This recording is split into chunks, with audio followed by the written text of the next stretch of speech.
Hello my dear student, আমার প্রিয় ছাত্রছাত্রীরা, তোমরা বারবার ডব্লিউবিজির জন্য ওয়েট করছিলে, তো তোমাদের প্রতীক্ষার অবসান হলো। আমরা ডব্লিউবিজির ক্লাস নিয়ে চলে এসেছি। তোমাদের উত্থান ডব্লিউবিজি ফ্রি ব্যাচে আমরা প্রথম ফিজিক্স ক্লাস নিয়ে চলে এসেছি। এর পর দিন কিন্তু কেমিস্ট্রি ক্লাস আসবে। তো আজকের ফিজিক্স ক্লাসে আমরা কোন টপিক কভার করব? আমরা দেখেছিলাম, আমরা তোমাকে একটা সোর্স দিয়ে আমি মোটামুটি বলেছিলাম যে সেমিস্টার 4-এ যে টপিকগুলো তোমাদের আছে, মডার্ন ফিজিক্স, সেমিকন্ডাক্টর, ওইগুলো থেকে কোশ্চেন প্র্যাকটিস করো। আর এদিকে অল্টারনেট ভাবে তুমি ক্লাস 11-এর মেকানিক্স শুরু করো। তো ক্লাস 11-এর আমি শুরুর ক্লাসগুলো কিছু লাইভ নেব, যেগুলো বেসিক ম্যাথের উপরে থাকবে, কিন্তু তার সাথে সাথে আমি এদিক থেকে রেকর্ডেড ক্লাস শুরু করে দিচ্ছি। তো মেকানিক্সের সব থেকে যেটা বেশি হাই ওয়েটেড চ্যাপ্টার আছে, সেটার মধ্যে পড়ে লজ অফ মোশন বা নিউটন লজ অফ মোশন। তো আজকে আমরা নিউটন লজ অফ মোশন করব। তো এমন নয় যে এই ক্লাসটি পুরো Newton lodge of motion complete হবে, এটা পার্ট 1 হবে, এরপরে আবার তোমরা পার্ট 2 পাবে। এইভাবেই আমরা এগোতে থাকবো। তো এর আগে কাইনামেটিক্স এর যে চ্যাপ্টার আছে, ওই চ্যাপ্টারগুলো তোমরা রেডি করো। কাইনামেটিক্স এর ভিডিও আমরা পরের দিকে দেবো, প্রথমে হাই ওয়েটেড চ্যাপ্টারের দিকে আসছি। তো চলো আজকে আমরা শুরু করে দিই lodge of motion, lodge of motion বা নিউটনের গতিসূত্র। ঠিক আছে, তো শুরু থেকে ভালো করে খেয়াল রাখবে, এখানে আমরা থিওরি পোর্শন কিছু কভার করব এবং তার সাথে সাথে নিউমেরিক্যালসও আমরা বা এখান থেকে আমরা কোশ্চেনও করব অবশ্যই। তো প্রথমের আজকের ক্লাসটাতে খুব বেশি নিউমেরিক্যালস এর উপরে জোর দেওয়া হবে না, কারণ আমরা যতক্ষণ না লজ অফ মোশনের ডিপে না ঢুকছি ততক্ষণ পর্যন্ত কিন্তু আমরা সেই লেভেলের কোশ্চেন প্র্যাকটিস করতে পারবো না। ঠিক আছে, তো চলো আমরা আস্তে আস্তে ঢুকি। প্রথম দিকে শুরুর জিনিসগুলো খুব বেশি গেজাবো না, কারণ এই জিনিসগুলো তোমাদের জানাশোনা বিষয়। তো প্রথমেই শুরু হয় কি ফার্স্ট ল দিয়ে। তো আমরা সকলেই জানি নিউটনস এর ফার্স্ট ল কি বলছে। নিউটনস এর ফার্স্ট লর মেন ফান্ডামেন্টাল জায়গাটা হলো এটা, একটা অবজেক্ট আছে, এটা অ্যাট রেস্টে থাকতে পারে অর ইন মোশনে থাকতে পারে, স্থির থাকতে পারে বা গতিশীল থাকতে পারে। এবারে এটা ডিপেন্ড করছে আমরা কোনো এক্সটার্নাল ফোর্স তাকে ক্রিয়েট, তার উপরে এফোর্ট দিচ্ছি কিনা। তাহলে ফোর্স দু রকমের হয়। তাহলে এটা একটা অবজেক্ট, ধরো অ্যাট রেস্টে আছে বা ইন মোশনে আছে, যে কোনো কন্ডিশন, ধরো এটা একটা অবজেক্ট। তাহলে এটা ধরো মোশন বা গতিশীল অবস্থায় আছে, ইন মোশনে আছে। এটা ধরো অ্যাট রেস্টে আছে। এখন ফোর্স দু রকমের হয়, একটা হলো ইন্টারনাল ফোর্স। ইন্টারনাল ফোর্স গুলো এমন ফোর্স যেটা একে অপরকে ক্যান্সেল আউট করে, এবং একটা ফাইনাল আমরা প্রত্যেকেই জানি ইন্টারনাল ফোর্স গুলো একে অপরকে ক্যান্সেল আউট করে নেট ইন্টারনাল ফোর্সটা 0 হয়, এটা মাথায় রাখতে হবে। কিন্তু এক্সটার্নাল ফোর্স গুলো ক্যান্সেল আউট করে না, এক্সটার্নাল ফোর্সের জন্যই আমরা কিন্তু মোশন দেখতে পাই বা গতিশীল অবস্থা দেখতে পাই। তাহলে একটা অবজেক্টের উপরে আমরা যখন এক্সটার্নাল ফোর্স ক্রিয়েট করি, তাহলে তার স্টেটের চেঞ্জ হয়। রেস্টে থাকলে মোশনে যায়, আর মোশনে থাকলে তার মোশন অ্যাক্সিলারেট হয়, মানে বেগ বৃদ্ধি পায়। ঠিক আছে, এখন প্রশ্ন হলো ফোর্সটা কি। যদি প্রশ্ন আসে ফোর্স কি, তাহলে খুব স্বাভাবিক কথা, ফোর্স কি, তাহলে এখানে আমাকে বলতে হবে ফোর্স হলো one type of pushing or pulling. Pushing or pulling যেটা কি করে, যেটা অবজেক্টটার স্টেটটাকে চেঞ্জ করে, অর্থাৎ রেস্টে থাকলে ইন মোশনে নিয়ে যাবে, ইন মোশনে থাকলে তার মোশনকে অ্যাক্সিলারেট করবে। ঠিক আছে, এবারে ধরো একটা দেওয়ালে আমরা পুশ করছি, ঠেলছি, বাট দেওয়ালটার কোনো রকম মুভমেন্ট হচ্ছে না, আর রেস্টেই আছে। তাহলে কি ফোর্স অ্যাপ্লাই করা হয়নি? হয়েছে। তাহলে দেখা গেল যে যেটা অ্যাপ্লাই করছি পুশিং অর পুলিং, সেটা অনেক সময় তার স্টেটকে চেঞ্জ করতে পারে, বা স্টেটকে চেঞ্জ করার ট্রাই করছে বাট হচ্ছে না, তাও ফোর্স অ্যাপ্লাই হয়েছে। আচ্ছা, তাহলে নিউটনস কি বলছে? নিউটনস বলছে এই এক্সটার্নাল ফোর্স যদি আমরা কাটা করে দিই, অর্থাৎ এক্সটার্নাল ফোর্স যদি আমরা না দেই, তাহলে কি হবে? তাহলে দেখা যাবে যেটা রেস্টে আছে সেটা রেস্টেই থাকবে, যেটা ইন মোশনে আছে ইন মোশনে থাকবে। এখন ইন মোশনে থাকলে কেমন কন্ডিশন? ধরো এই ডিরেকশনে ইন মোশনে আছে, তো বলছে ধরো এই ডিরেকশনে ভি ভেলোসিটিতে আছে, তাহলে এক্সটার্নাল ফোর্স অ্যাপ্লাই করছি না, তো তার ভেলোসিটি যা ছিল তাই থাকবে। তো ভেলোসিটি একটা ভেক্টর, দ্যাটস হোয়াই তার ভেলোসিটির মান যা ছিল তাই থাকবে, এবং ডিরেকশনটাও যা ছিল তাই থাকবে। ঠিক আছে, অর্থাৎ এটাকে আমরা এভাবে বলতে পারি যে সেটার ভেলোসিটি যা ছিল তাই থাকবে। দ্যাটস মিনস আমরা যদি ফোর্স এক্সটার্নাল অ্যাপ্লাই না করি তো অ্যাক্সিলারেশন ক্রিয়েট হবে না, অ্যাক্সিলারেশন কাটা, তার মানে ভেলোসিটিটা অবভিয়াসলি ইউনিফর্ম ভেলোসিটি থাকবে, অবভিয়াসলি ইউনিফর্ম ভেলোসিটি থাকবে, ইউনিফর্ম ভেলোসিটি। এবং যদি আমরা 1Dর জন্য দেখি, তাহলে যেদিকে যাচ্ছিল সেদিকেই যাবে, অর্থাৎ স্ট্রেট লাইনে চলবে। তো এই পুরো বিষয়গুলো আমাদের লজ অফ মোশনের ফার্স্ট ল থেকে জানা যাচ্ছে। এবারে প্রশ্ন হলো লজ অফ মোশনের ফার্স্ট ল থেকে এই প্রপার্টি কেন দেখতে পাওয়া যাচ্ছে? বিকজ এখানে একটা রিজন কাজ করে যেটার নাম হলো ইনারশিয়া বা জড়তা, যেটার নাম হলো ইনারশিয়া বা জড়তা। এখন ইনারশিয়া বা জড়তা কি?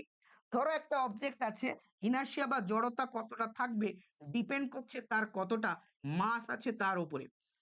ঠিক আছে, যদি অবজেক্টটার মাস অনেক বেশি থাকে তো গ্রেটার মাস ক্রিয়েট গ্রেটার ইনারশিয়া, যত বেশি মাস থাকবে তত বেশি ইনারশিয়া পাওয়া যাবে।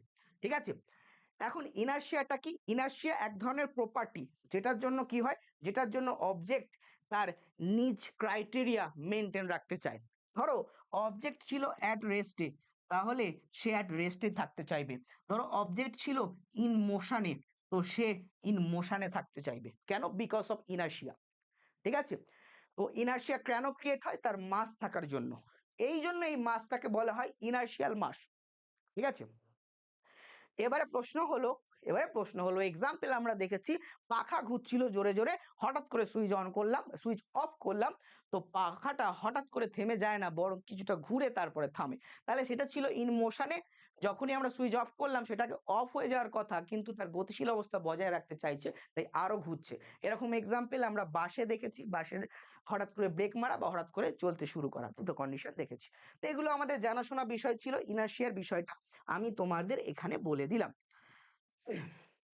আচ্ছা, নেক্সট আমি যাব তোমাদের, ইনারশিয়া হয়ে গেল।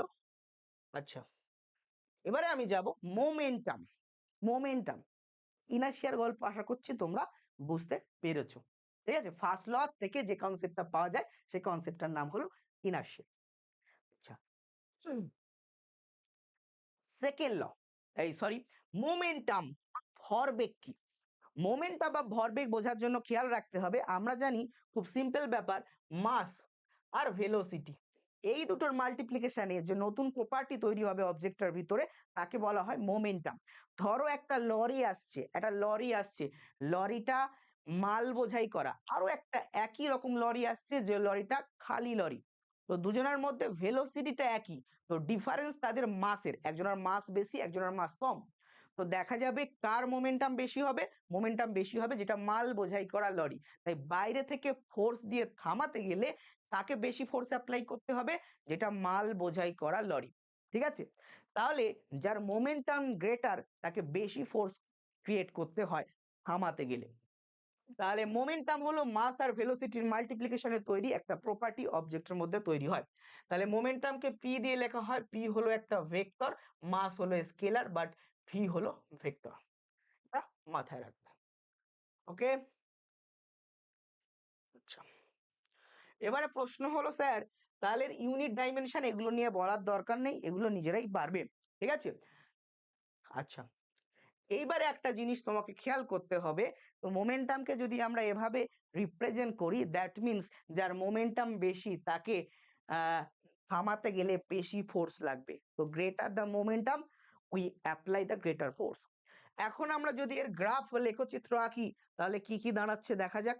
হুম, যদি আমি প্রথম কন্ডিশনে ভেলোসিটিটাকে কনস্ট্যান্ট নিই তাহলে মোমেন্টাম ভার্সেস মাসের গ্রাফ কেমন হবে? গ্রাফ হবে straight line go through the origin, অর্থাৎ ভেলোসিটি যখন কনস্ট্যান্ট যত মাস বাড়বে তত মোমেন্টাম বাড়বে।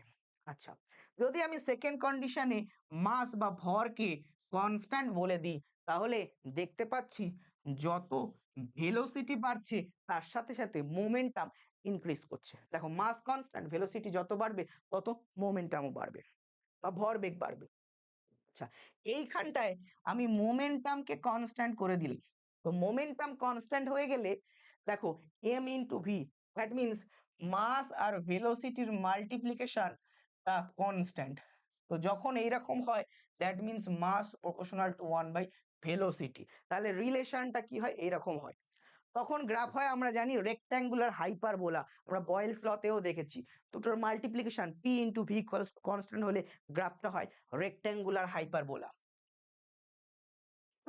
দ্যাট মিনস এখানে আমরা বলতে পারি, এখানে বলতে পারি যে মাসের ভ্যালু 0 যখন, তখন ভিটা ইনফিনিটি, দেখো ইনফিনিটিতে গিয়ে মিলছে। আবার দেখো ভি যখন জিরো তো মাসের ভ্যালু ইনফিনিটি, v0 তে মাস ইনফিনিটি। তাই জন্য গ্রাফটা এরকম, এটাকে বলে রেক্ট্যাঙ্গুলার হাইপারবোলা। ঠিক আছে, আয়তাকার পরাবৃত্ত। তো এই গেল মোমেন্টামের গল্প এবং তার সাথে মোমেন্টামের গ্রাফগুলো। আচ্ছা, নেক্সট আমরা যাব সেকেন্ড লতে। নেক্সট আমরা যাব কি সেকেন্ড লতে। আচ্ছা, সেকেন্ড ল কি বলে? সেকেন্ড ল আমাদেরকে বলে যে একটা অবজেক্ট আছে, তো এখানে আমরা ফোর্স অ্যাপ্লাই করলাম, তাহলে যেদিকে ফোর্স অ্যাপ্লাই করা হবে সেটার মুভমেন্ট হবে সেদিকেই, অর্থাৎ অ্যাক্সিলারেশন হবে সেদিকেই। তো এখন এই ফোর্সের ভ্যালু কি হয়? ফোর্সের ভ্যালু হয় ওর মাস ইনটু অ্যাক্সিলারেশন। তো এটাকে বলা হয় সেকেন্ড ল। এই দুটো কথা, একটা অবজেক্ট আছে, তাকে ফোর্স অ্যাপ্লাই করা হয়েছে, যেদিকে ফোর্স অ্যাপ্লাই করা হবে সেদিকেই তার অ্যাক্সিলারেশন হবে, এবং ফোর্সের ভ্যালু মাস ইনটু অ্যাক্সিলারেশন। ঠিক আছে, এটা যদি গুছিয়ে লেখা যায় তাহলে দেখা যাবে অ্যাক্সিলারেশন মানে velocity final minus initial by time. এটাকে যদি আমি লিখি MV minus MU by T, অর্থাৎ change of momentum by time, যেটাকে আমি লিখতে পারি ডিপি ডিটি। তাহলে ভেক্টর ফর্মে এটাকে লেখা যায় ফোর্স ভেক্টর ইকুয়ালস টু মোমেন্টামের change with respect to time. এটাকে বলা হয় change of momentum with respect to time, যেটাকে বলা হয় রেট অফ মোমেন্টাম বা rate of change of momentum. কোনো কিছুকে টাইম দিয়ে ডিভাইড করা মানে তার রেট বের হয়। ঠিক আছে, আচ্ছা, তাহলে সেকেন্ড ল এর ফাইনাল ফর্ম দাঁড়ালো আমাদের F equals to DP DT. এইটা থেকে দেখো কেমন খেলা হচ্ছে, দেখো এটা থেকে কেমন হচ্ছে দেখো। তো এটাকে আমি লিখতে পারি ডি ডিটি অফ মোমেন্টাম মানে মাস ইনটু ভেলোসিটি, তাই না? এখানটায় দেখো যখন মাস কনস্ট্যান্ট, কারণ ইউভি রুল বা চেন রুল কি বলে আমাদের ডেরিভেটিভের, মাস যখন কনস্ট্যান্ট ডিভি ডিটি, আবার যখন ভেলোসিটি কনস্ট্যান্ট তখন হয়ে গেল ডিএম ডিটি। তাহলে এর ডেরিভেটিভের ফাইনাল রেজাল্ট আসবে এটা। ঠিক আছে, প্রথম কন্ডিশনে মাস কনস্ট্যান্ট, তারপর ভেলোসিটি কনস্ট্যান্ট রেখে ডিএমডিটি। এই ডিএমডিটি বলা হয়, ডিএমডিটি কে বলা হয় ভ্যারিয়েবল মাস বা মাসের যে change with respect to time. ঠিক আছে, এখানে আমি দুটো জিনিস, তাহলে ফাইনাল ফর্ম দাঁড়ালো এফ ইকুয়ালস টু এটা, অর্থাৎ সেকেন্ড লকে আমি এভাবে লিখতে পারি। ঠিক আছে, এটা আবার দুটো ডিফারেন্ট কন্ডিশনে ইউজ করা যায়। Condition number one, condition number condition number one, এইখানে মাস কনস্ট্যান্ট, তো মাস কনস্ট্যান্ট মানে তার ডেরিভেটিভ নিশ্চয়ই জিরো হবে, that means DM DT equals to zero. কনস্ট্যান্টের ডেরিভেটিভ আমরা জানি হয় জিরো, তাহলে এই পার্টটা জিরো হয়ে গেল, তাহলে আমার পড়ে থাকে এটা, অর্থাৎ তখন then F equals to only M DV DT হলো। আচ্ছা, দ্বিতীয় কন্ডিশন, আচ্ছা এটাকে কি বলে? এটাকে বলে, যেটা আমরা নর্মাল ইউজ করি, এফ ইন্টু এ। ঠিক আছে, এটা হলো নর্মাল ফর্ম, আমরা নর্মাল এটা ব্যবহার করি। আচ্ছা, সেকেন্ড একটা কন্ডিশন, যখন ভেলোসিটি কনস্ট্যান্ট, তো ভেলোসিটি কনস্ট্যান্ট হলে কি হবে? তো ভেলোসিটির ডেরিভেটিভটা জিরো হবে, ডিভিডিটিটা জিরো হবে। তো ডিভিডিটি জিরো মানে এই পার্টটা জিরো হয়ে গেল, পড়ে থাকে এটা। তখন ফোর্স ইকুয়ালস টু হয়ে গেল, ফোর্স ইকুয়ালস টু হয়ে গেল জি ডিএমডিটি। এটাকে বলে ভ্যারিয়েবল মাস। ধরো তুমি সাইকেল চালাচ্ছিলে, হঠাৎ করে সাইকেলে তোমার একটা বন্ধু উঠে পড়লো, তাহলে তোমার কি সাইকেল সমেত তোমার যে ভরটা ছিল হঠাৎ করে সময়ের সাথে সাথে সেটা চেঞ্জ হয়ে গেল বা বেড়ে গেল, এটাকে বলা হয় change of mass with respect to time. বা এটার একটা দারুণ অ্যাপ্লিকেশন আমরা দেখতে পাবো রকেট প্রপালশনের সময়। রকেট যখন উড়ে যায় পিছন থেকে গ্যাস বেরিয়ে যায়, তো গ্যাস বেরিয়ে যাওয়ার জন্য ওজন কমে যায়, অর্থাৎ মাস চেঞ্জ হচ্ছে with respect to time, DM DT variable mass বলা হয়। তো এটার এক্সাম্পল আমরা রকেট প্রপালশনে দেখতে পারি। ঠিক আছে,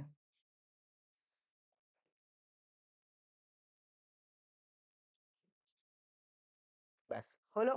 তো এই গেল সেকেন্ড ল এর গল্প। ঠিক আছে, এই গেল সেকেন্ড ল এর গল্প। আচ্ছা, তো যখন তুমি সেকেন্ড ল এর গল্পটা বলবে তারপরেই তোমাকে যে কনসেপ্টটা নিতে হবে সেটাকে বলে ইম্পালস। সেটাকে কি বলে? সেটাকে বলে ইম্পালস। আচ্ছা, তোমরা প্রত্যেকেই এটা তো রেকর্ডেড ক্লাস যাচ্ছে বাবু, এটা তো রেকর্ডেড ক্লাস যাচ্ছে, তো প্রত্যেকে কমেন্ট করে একটু জানিও যে এই পর্যন্ত ক্লিয়ার কিনা, কারণ লাইভ ক্লাস নয়, কমিউনিকেট করতে পারছি না। তো সেকেন্ড টপিক আমরা যাব ইম্পালস বা বলের ঘাত। তো ইম্পালস কি হয়? যখন huge amount of force act করে একটা বডির উপরে একটা সার্টেন স্মল টাইম ইন্টারভাল ধরে। ধরো ফুটবলে কিক করলে বা ক্যারামের গুড়িতে কিক করলে এটাতে সার্টেন একটা big amount of force create করা হয় একটা শর্ট টাইম ইন্টারভাল অফ টাইমে। তখন কি হয়? এই দুটোর মাল্টিপ্লিকেশন, ফোর্স ইন্টু টাইম, তাহলে বিগ ফোর্স স্মল টাইম, এটার মাল্টিপ্লিকেশনে যেটা তৈরি হয় তাকে বলা হয় ইম্পালস। ঠিক আছে, তাকে বলা হয় কি? ইম্পালস। ইম্পালসকে জেনারেলি আই দিয়ে লিখতে হয়। ইম্পালসকে কি হয়? জেনারেলি আই দিয়ে লিখতে হয়। আচ্ছা, হলো। আচ্ছা, তাহলে আমরা বলতে পারি স্মল অ্যামাউন্ট ইম্পালসের জন্য তাহলে লিখতে পারি এফ ডিটি, তাই না? ডিআই হয়ে যাবে এফ ডিটি। এফ ডিটি কে কি বলা হয়? আমরা জানি এফ মানে হলো ডিপি ডিটি ইন্টু ডিটি, তো আমরা পেয়ে যাব ডিপি। তাহলে এটাকে আমি লিখতে পারি ডিপি, অর্থাৎ DI equals to DP. Impulse হলো চেঞ্জ অফ মোমেন্টাম। তাহলে ইম্পালস কি? ইম্পালস হলো চেঞ্জ অফ মোমেন্টাম, এটা মাথায় রাখবে। তাহলে impulse DI change of momentum. এটাকে যদি আমরা ইন্টিগ্রেশনের ফর্মে লিখি তাহলে কিভাবে জিনিসটা লেখা যেতে পারে? হুম, তাহলে এখানে আমি ইন্টিগ্রেশন করলে আই পড়ে থাকবে, আর এটাকে লিখতে হবে integration of F DT, time interval from টি1 টু টি2, টাইম ইন্টারভাল ফ্রম টি1 টু টি2।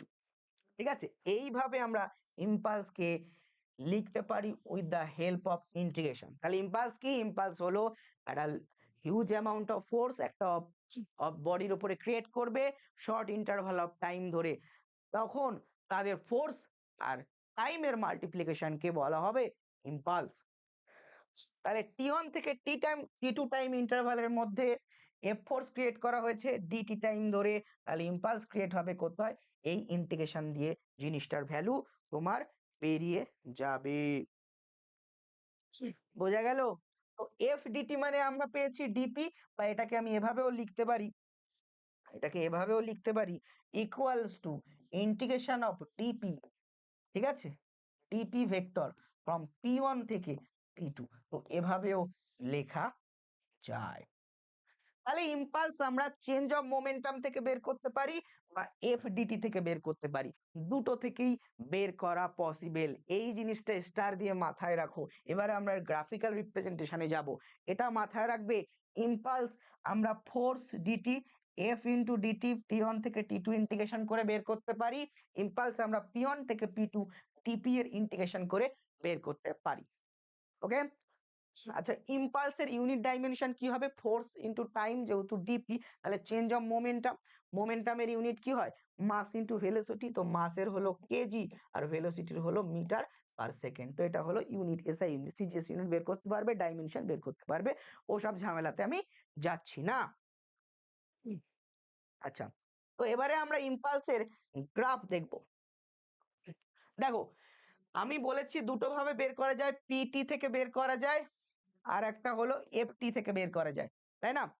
তো খেয়াল করো, যদি আমার গ্রাফটা পি ভার্সেস টি হয় তাহলে এই গ্রাফটার স্লোপ কি হবে? স্লোপটা অবভিয়াসলি, স্লোপ মানে ডিপি বাই ডিটি, তো স্লোপটাকে বলা হবে ফোর্স। তাহলে মাথায় রাখবে মোমেন্টাম টাইম গ্রাফের কি? মাথায় রাখবে মোমেন্টাম টাইম গ্রাফের স্লোপ হয়ে যায় কি? হয়ে যায় ফোর্স। এটা তাহলে মাথায় রাখবে, এটা খুব ইম্পর্টেন্ট লাইন। আবার ফোর্স টাইম গ্রাফের এরিয়া কি হয়ে যায়? ফোর্স টাইম গ্রাফের area F into T, that means এটা হয়ে যায় কি? মোমেন্টাম। তাহলে দেখো, ফোর্স টাইম গ্রাফের এরিয়া এটা আর এটা, এই এরিয়া আন্ডার দ্য কার্ভ কি হয়ে যায়? ইম্পালস। আমি মোমেন্টাম বললাম, সরি, এফ ইন্টু টি মানে ইম্পালস। তাহলে ফোর্স টাইম গ্রাফের এরিয়া হবে ইম্পালস আই, ঠিক আছে, বা del P, change of momentum, কারণ আমরা জানি মোমেন্টাম আর চেঞ্জ অফ মোমেন্টাম আর ইম্পালস একই কথা। এখন গ্রাফটা এই সাইডে আছে মানে area under the curve positive, এই সাইডে আছে মানে area under the curve negative, ঠিক আছে। তাহলে এখানে আমি কি পাবো, ডেল পিটা বা চেঞ্জ অফ মোমেন্টাম আর ইম্পালসটা নেগেটিভ, ডেল পি আর চেঞ্জ অফ মোমেন্টামটা পজিটিভ। তো এই কনসেপ্টটাকে কাজে লাগিয়ে আমরা একটা নিউমেরিক্যাল করব, এই কনসেপ্টটাকে কাজে লাগিয়ে আমরা একটা নিউমেরিক্যাল করব। এটা দেখো, এটা একটা কোশ্চেন, কিছু নিউমেরিক্যাল বাংলাতে থাকলো, কিছু ইংলিশতে থাকলো, দুটার কম্বিনেশন করে দেয়া হবে। পরবর্তীকালে আমরা পিপিটি মেকার পেলে তাদের দিয়ে টাইপিং করে ইংলিশ বাংলা দুটো করার চেষ্টা করব। মক টেস্ট গুলো ইংলিশ বাংলা দুটোতেই রেডি করা আছে, সেগুলো তোমরা পাবে।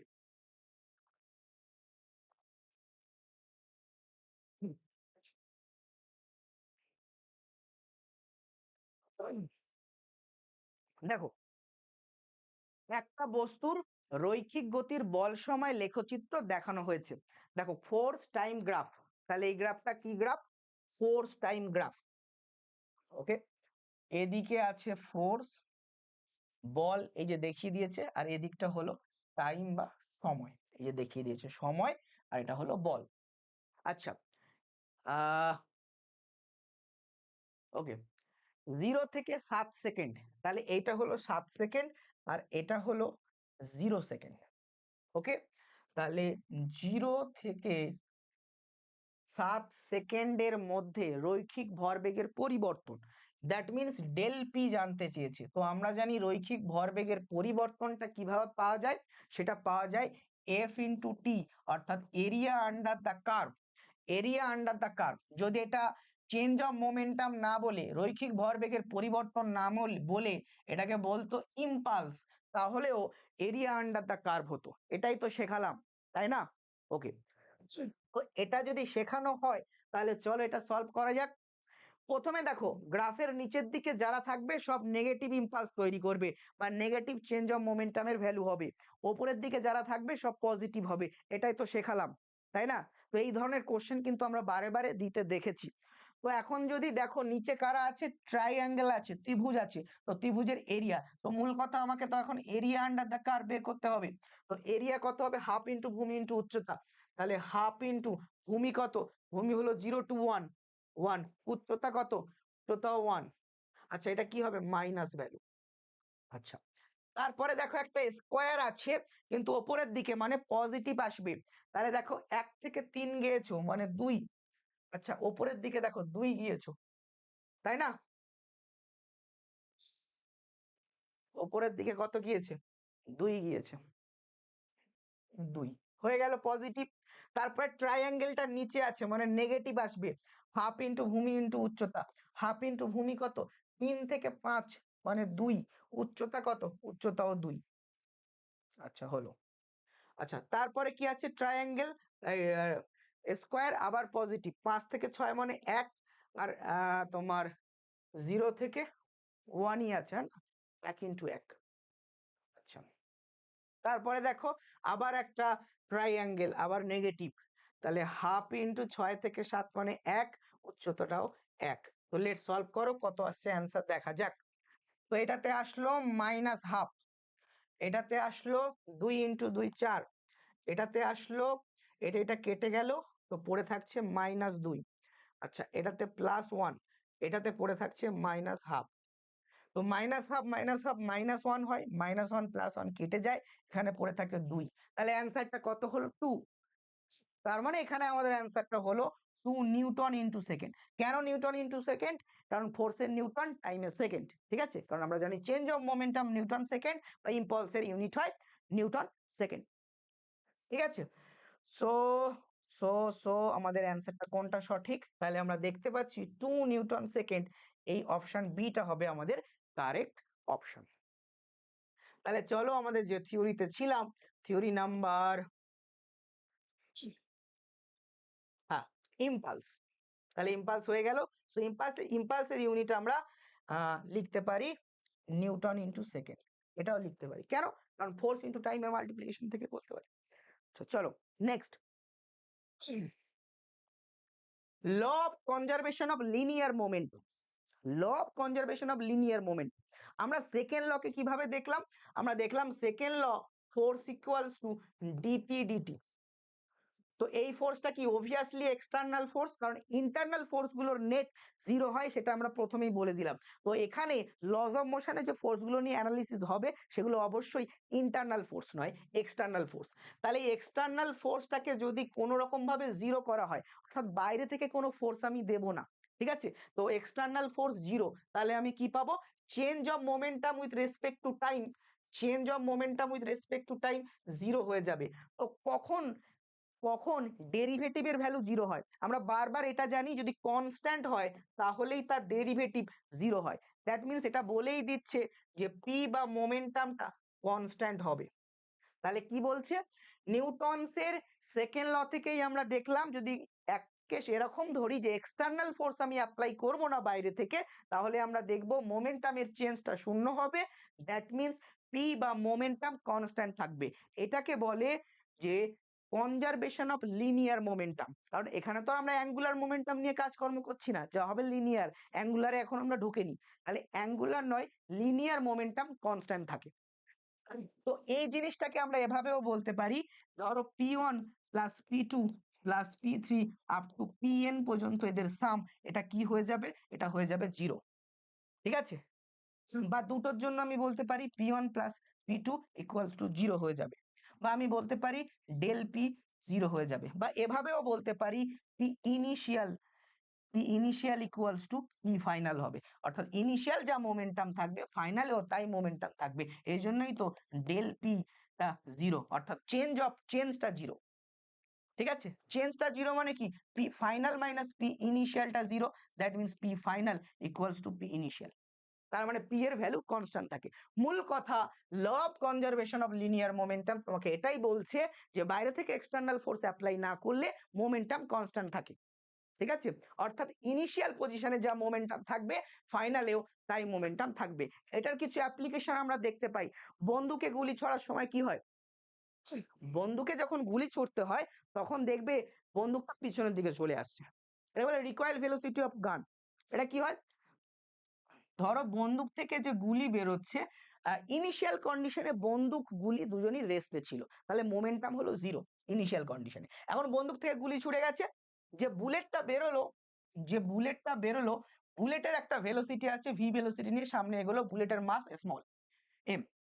আর যে গানটা রয়েছে গানটাও পিছনের দিকে সরতে হবে, কারণ যে কোনো উপায়ে এই এম ভি প্লাস গানটার মাস ক্যাপিটাল এম ইন্টু গানের ভেলোসিটি বড় ভি, এটা ইকুয়ালস টু জিরো করতে হবে। কারণ ইনিশিয়ালি মোমেন্টাম জিরো ছিল, ফাইনালিও মোমেন্টাম জিরো হতে হবে, কারণ এটাই মোমেন্টামের কনজারভেশন ল। তো সেইটা মেনটেন করার জন্য এই যে গানটা ছিল, গানটা পিছনের দিকে ব্যাক করবে, কারণ এখান থেকেই আমরা দেখতে পাচ্ছি এই ভি ভেলোসিটিটা M V equals to minus M V. তো ভি ভেলোসিটিটা নেগেটিভ সাইডে যাবে, এটা যেদিকে যাবে তার অপোজিটে যাবে। তো এটাকে বলা হয় রিকয়েল ভেলোসিটি অফ গান, বন্দুকের প্রতিক্ষেপ, ঠিক আছে? তো এরকম ভাবে আমরা ল অফ কনজারভেশন অফ মোমেন্টামের অ্যাপ্লিকেশন দেখতে পাই, বা এখানে বোমার বিস্ফোরণের কেসটাও আমরা দেখতে পাই, ঠিক আছে? একটা বোমা ছিল, সেটা বিস্ফোরণ হয়ে অনেকগুলো পার্টে ভাগ হয়ে গেল, তো এক পার্ট যেদিকে যাবে আর একটা পার্ট ঠিক তার অপোজিটে যেতেই হবে, না হলে কনজারভেশন অফ লিনিয়ার মোমেন্টাম তোমার ফুলফিল হবে না। কারণ ইনিশিয়াল কন্ডিশনে বোমাটার মোমেন্টাম জিরো ছিল, তখন বোমা ফেটে গিয়ে চারটি খণ্ডে ভাগ হয়ে গেল, তখন দুজন দুজন এমন ভাবে যাবে যে একটা আরেকটার মোমেন্টামকে ক্যান্সেল আউট করে, যেন ফাইনালি মোমেন্টাম যেন জিরো থাকে। তাহলে এটা যদি আমরা P1 ধরি, এটা P2 ধরি, এটা P3 ধরি, এটা P4 ধরি, তাহলে obviously P1 equals to minus P2 হবে, আর P3 equals to minus P4 হবে। এটা মেনটেন থাকবে, না হলে ইনিশিয়াল কন্ডিশনের মতো মোমেন্টাম জিরো পসিবল নয়, ঠিক আছে? চলো, আচ্ছা, এবারে আমরা আসবো রকেট প্রোপালশন, ঠিক আছে? এবারে আমরা আসবো রকেট প্রোপালশন। তো তোমরা ইম্পালসের কথা আমি বলেছিলাম এই সেকেন্ড লতে আমি বলেছিলাম যে সেকেন্ড লর একটা অ্যাপ্লিকেশন, যখন ভেলোসিটি কনস্ট্যান্ট থাকে তখন মাস ভ্যারিয়েবল হয়ে যায়, মাস চেঞ্জ হয়ে যায়। এই কন্ডিশনটাকে কাজে লাগিয়ে আমরা রকেট প্রপালশন দেখব। বলেছিলাম না, কোথায় বলেছিলাম? এই যে, তাই না, রকেট প্রপালশন দেখবো, সেটাই আমাদের কাজ হবে এখন। চলো এই জিনিসটা বোঝার চেষ্টা করি। দেখো, খুব সিম্পলি জিনিসটাকে বোঝার চেষ্টা করো। এটা একটা রকেট আছে, তো রকেটে গ্যাস আছে। এখন রকেট কিভাবে উপরে ওঠে? রকেটের গ্যাসগুলো যখন পুড়বে পিছন থেকে গ্যাস বেরোবে, জ্বালানি গ্যাসগুলো পুড়ে পিছন থেকে বেরোবে। এই যে গ্যাস বেরোচ্ছে, এটার ভেলোসিটি সাপোজ আমি ধরে নিলাম ভি রিলেটিভ। কেন রিলেটিভ ভেলোসিটি বলছি? বিকজ রকেটটা তো সামনের দিকে এগোচ্ছে একটা ভেলোসিটি দিয়ে, তাহলে গ্যাসটা যে বেরোচ্ছে সেই কন্ডিশনে কিন্তু রকেট থেমে নেই, রকেটটা উপরের দিকে উঠছে। তাহলে রকেটের একটা ভেলোসিটি আছে, গ্যাস যে ভেলোসিটিতে বেরোবে সেটা গ্যাসের অরিজিনাল ভেলোসিটি নয়, বরং সেটা গ্যাসের রিলেটিভ ভেলোসিটি। তাহলে গ্যাসটা রিলেটিভ ভেলোসিটি নিয়ে পিছনে বেরিয়ে যাচ্ছে, ঠিক আছে। এবারে দেখো, রকেট সমেত রকেটের একটা মাস ছিল, কিন্তু টাইমের সাথে সাথে গ্যাস বেরিয়ে যাওয়ার জন্য রকেটের মাস চেঞ্জ হচ্ছে। তো এই কন্ডিশনে আমরা কি করি? ভ্যারিয়েবল মাস ডিএমডিটি ইউজ করি, তাই না? যেমন আমি বলেছি সাইকেলে করে একজন সাইকেল তুমি চালিয়ে যাচ্ছ, তোমার পিছনে হঠাৎ করে তোমার একটা বন্ধু কেরিয়ারে চেপে উঠলো, তাহলে তোমার সাইকেলের মাস হঠাৎ করে চেঞ্জ হয়ে গেল উইথ রেসপেক্ট টু টাইম, এটাকে বলে ভ্যারিয়েবল মাস। তো আমার এই গ্যাস বেরিয়ে যাওয়ার জন্য রকেট থেকে কি হচ্ছে? মাস কমে যাচ্ছে, দ্যাট মিনস টাইমের সাথে সাথে মাস চেঞ্জ হচ্ছে, দ্যাট ইজ ভ্যারিয়েবল মাস, ডিএমডিটি। তাহলে ডিএমডিটি এখানে আমাদের ইউজ হচ্ছে। তো ডিএমডিটি হলো মাস। আচ্ছা, এই কন্ডিশনে ফোর্সের ভ্যালু কি হয়? আমরা বলেছিলাম ফোর্সের ভ্যালু এফ ইকুয়ালস টু, যখন মাস কনস্ট্যান্ট তখন ডিভিডিটি, আর যখন ভেলোসিটি কনস্ট্যান্ট তখন ডিএমডিটি। এই তো হয়। আচ্ছা, এখন এখানটায় আমি যদি এই কন্ডিশন ধরি যে velocity is constant, velocity constant, that means আমরা কি বলতে পারি? এফ ইকুয়ালস টু ডিভিডিটি জিরো হয়ে যাবে, কনস্ট্যান্ট ডেরিভেটিভ জিরো। সো এখানে আমরা পাবো ভি ডিএমডিটি। তো এটাই ইউজ হয় কোথায়? রকেট প্রপালশনে, এটাই আমরা বলেছিলাম। তাহলে দেখো, এই যে ভি রিলেটিভ যেটা গ্যাস বেরিয়ে যাচ্ছে সেটা, আর তার সাথে কি ডিএমডিটি, ডিএমডিটি, এই দুটোর মাল্টিপ্লিকেশনে কি একটা ফোর্স তৈরি হবে। এই ফোর্সটার জন্য সে সামনের দিকে এগোবে। তখন এই ফোর্সটার জন্য সে সামনের দিকে এগোবে, তার অ্যাক্সিলারেশন সাপোজ আমি ধরে নিলাম রকেটটা এ অ্যাক্সিলারেশনে উপরের দিকে যাচ্ছে। তাহলে রকেটটা এ অ্যাক্সিলারেশনে উপরের দিকে গেলে রকেটের মাস আমি সাপোজ ধরে নিলাম কত হবে? রকেটের মাস আমি সাপোজ ধরে নিলাম যে সেটা হলো এম, ঠিক আছে।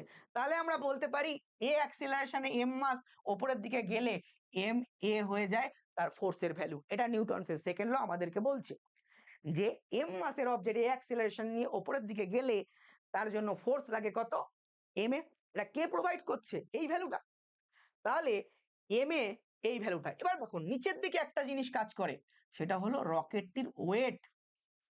তাহলে নেট যে এফেক্টিভ ফোর্স উপরের দিকে কাজ করছে সেটা কত?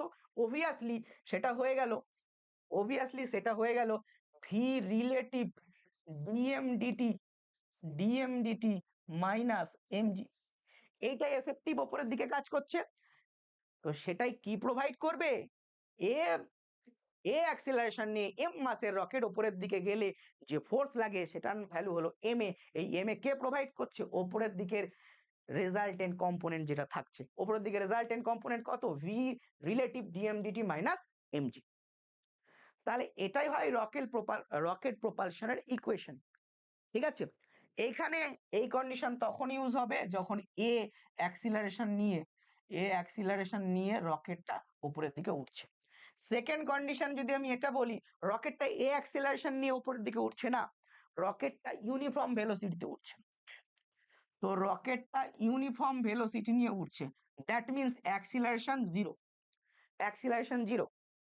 ওকে, তো অ্যাক্সিলারেশন জিরো হলে এই পার্টটা জিরো হয়ে গেল, পড়ে থাকলো কি?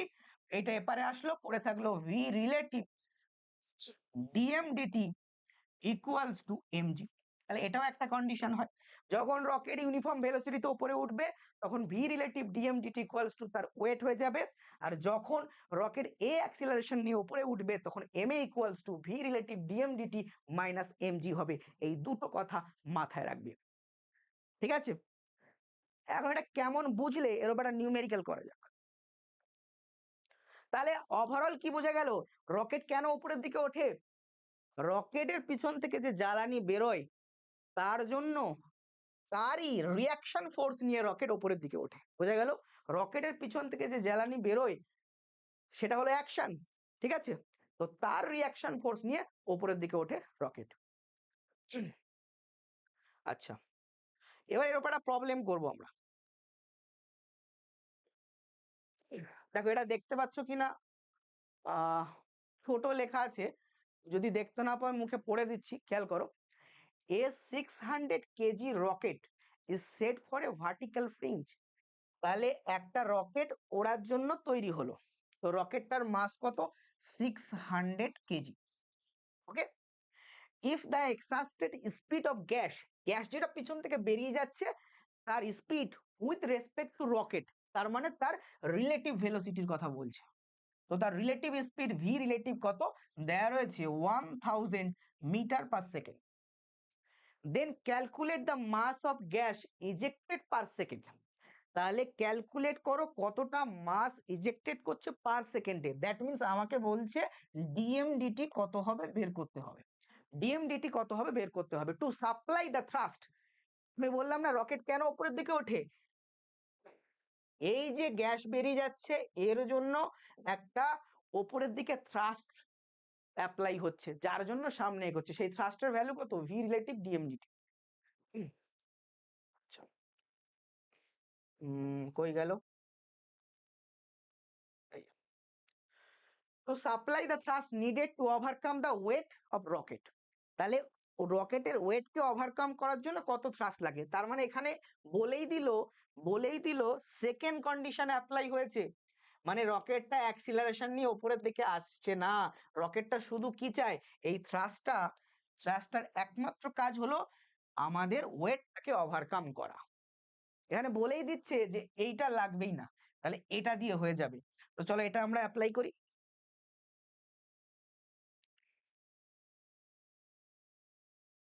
সো আমরা অ্যাপ্লাই করব V relative D M D T equals to M G. So এখানে আমার ডিএমডিটির ভ্যালু বের করতে হবে। দ্যাট মিনস ডিএমডিটি তোমার রয়ে গেল এমজি। তো এম কত ছিল? এম হলো 600, জিটা সাপোজ আমি 10 ধরছি, ঠিক আছে, 10 ধরছি। আচ্ছা, আর কি রইলো? আর কি রইলো? D M D T V relative divide by V relative. V রিলেটিভের ভ্যালু দেওয়া রয়েছে 1000। তাহলে অ্যান্সার বেরিয়ে গেল তিনটে। তাহলে অ্যান্সার হলো 6 কেজি পার সেকেন্ড। এখন জি এর ভ্যালু 9.8 যদি ইউজ করো তাহলে তাহলে তোমার অ্যান্সার 5.88 বা এরকম সামথিং হবে। 10 ইউজ করেই করলাম, 6 কেজি পার সেকেন্ড। গল্প শেষ। তাহলে রকেট প্রপালশনের কনসেপ্ট লোক বুঝতে পারে না, তাই এই কোশ্চেন গুলো তাদের খুব কঠিন লাগে, কিন্তু কিছুই নেই। আচ্ছা, নেক্সট চলো যাই। তাহলে রকেট প্রপালশন হয়ে গেল, এবারে আমাদের থার্ড ল, তারপরে ফ্রি বডি ডায়াগ্রামে যাব। আচ্ছা, তো কতক্ষণ হলো? মোটামুটি 38 মিনিট আছে। চলো থার্ড লতে আসি।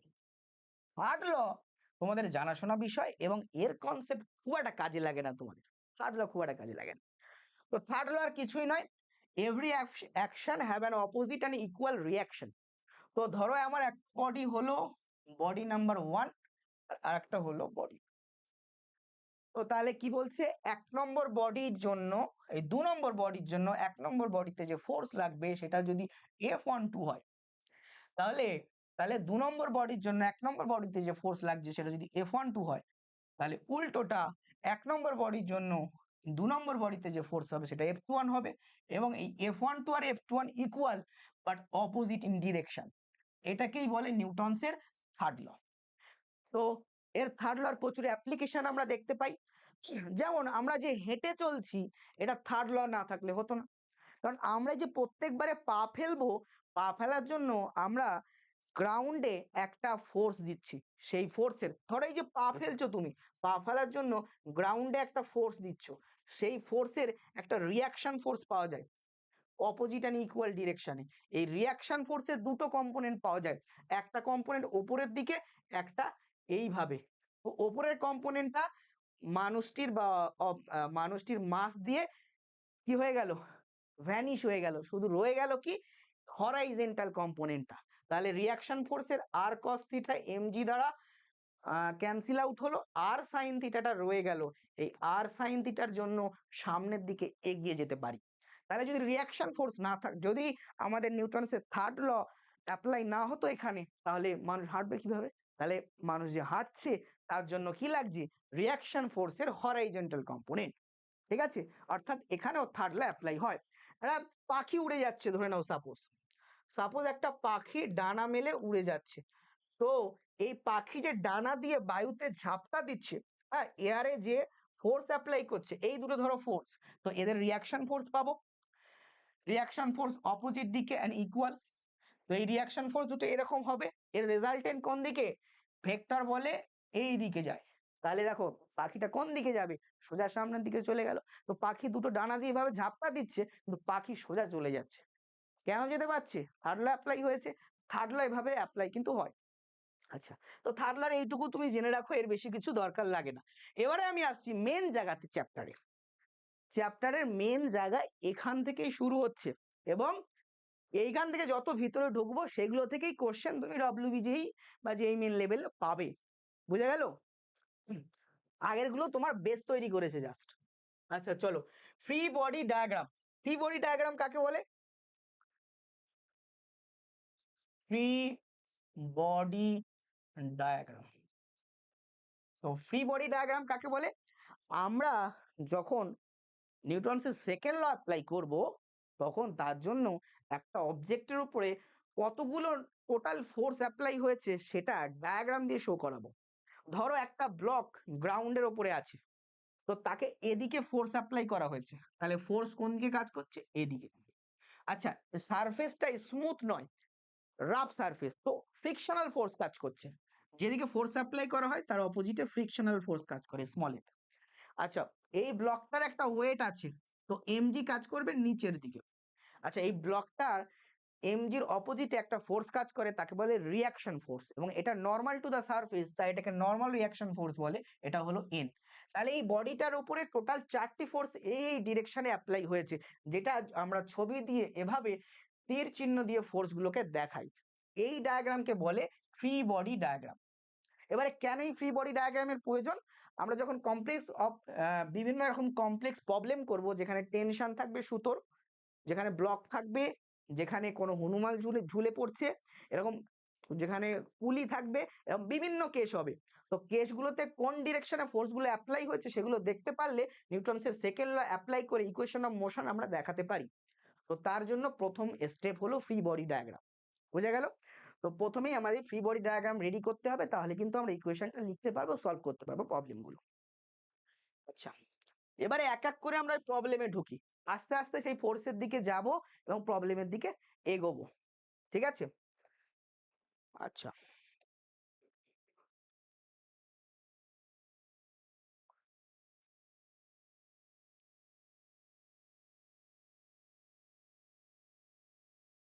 চলো।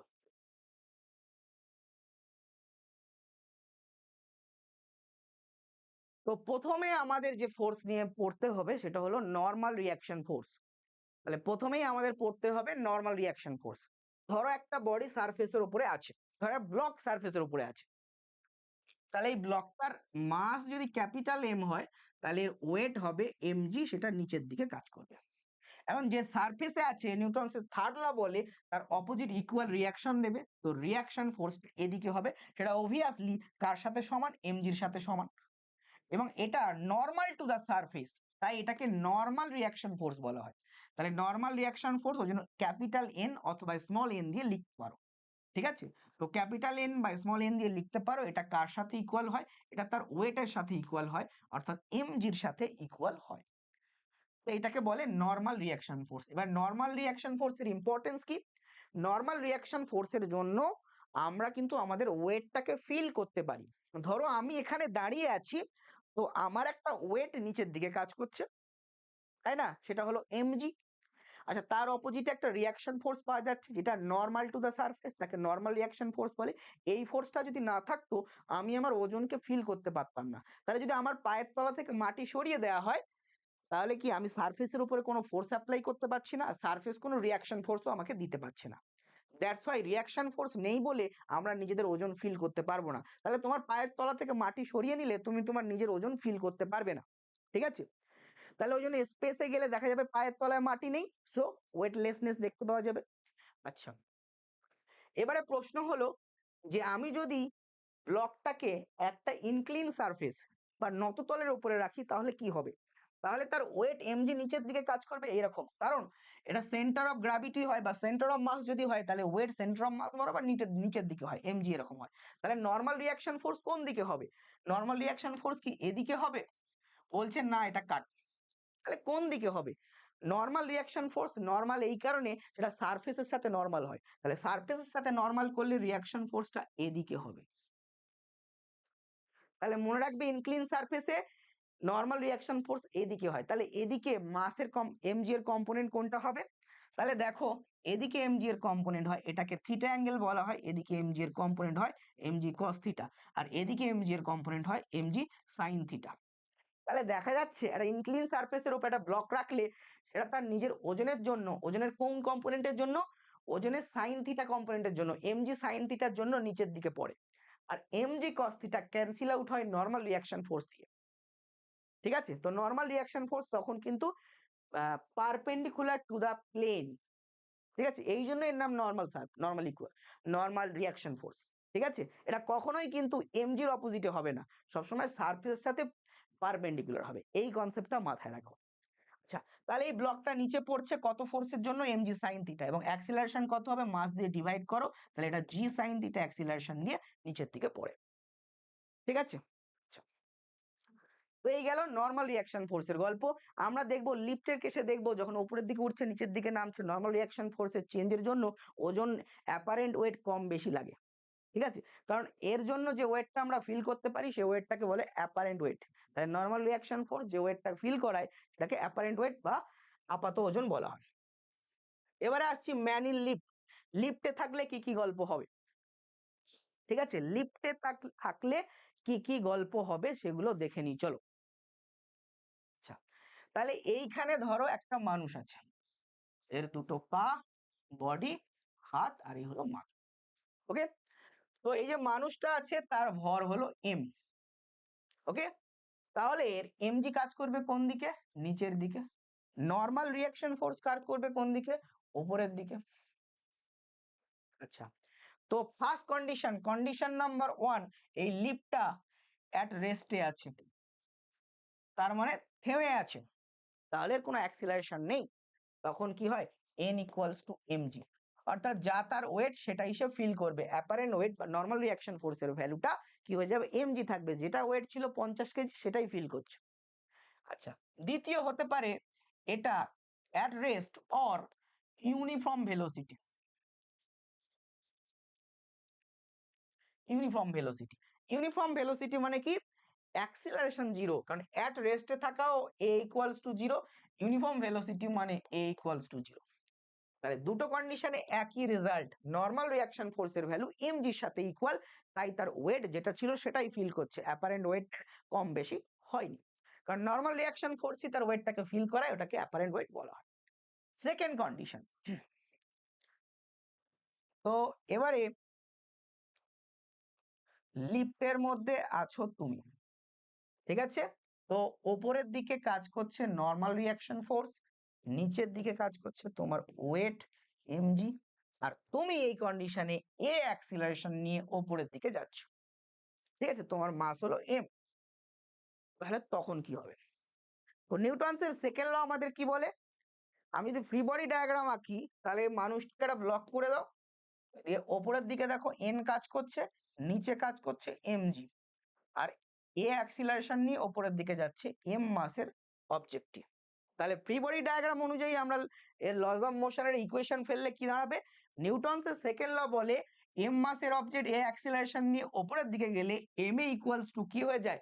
ওপরের দিকে রেজাল্টেন্ট কম্পোনেন্ট কত ফোর্সের সেটা দেখতে পাচ্ছি, এন ওপরের দিকে, নিচের দিকে এমজি, এন মাইনাস এমজি। তাহলে এন মাইনাস এমজি করলে এফেক্টিভ যে ওপরের দিকে কম্পোনেন্ট থাকে ফোর্সের সেটাই কি প্রোভাইড করে?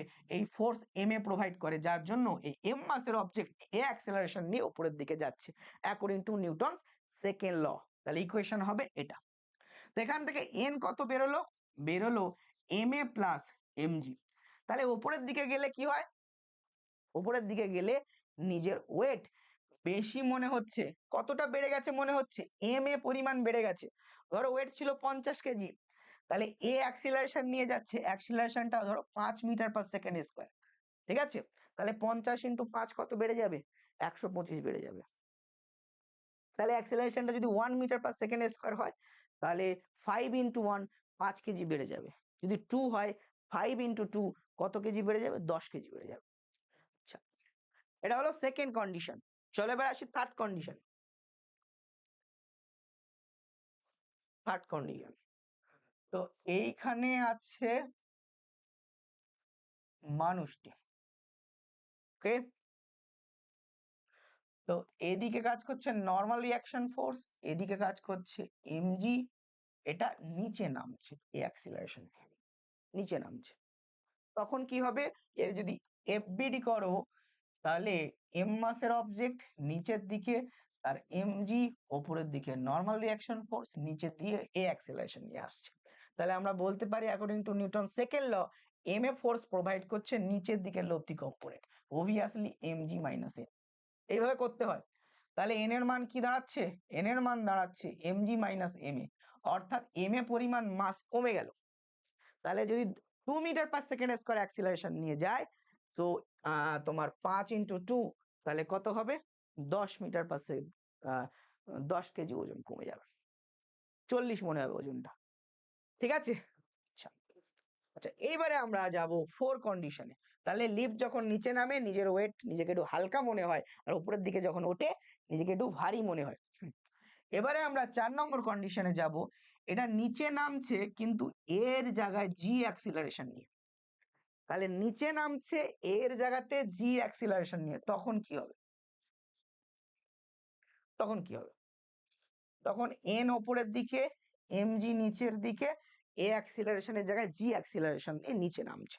তাহলে আমি বলতে পারবো যে অ্যাক্সিলারেশন নিয়ে নিচে নামছে সেটা হলো জি, তো এমজি কাজ করবে এদিকে। এটা কে প্রোভাইড করবে? নিচের দিকে লব্ধি কম্পোনেন্ট, এমজি মাইনাস এন, তাই না? তাহলে আমি দেখতে পাবো এন ইকুয়ালস টু কি হবে? MG minus MG, that is zero. তো নর্মাল রিয়াকশন ফোর্সের ভ্যালু জিরো। এটার মানে কি?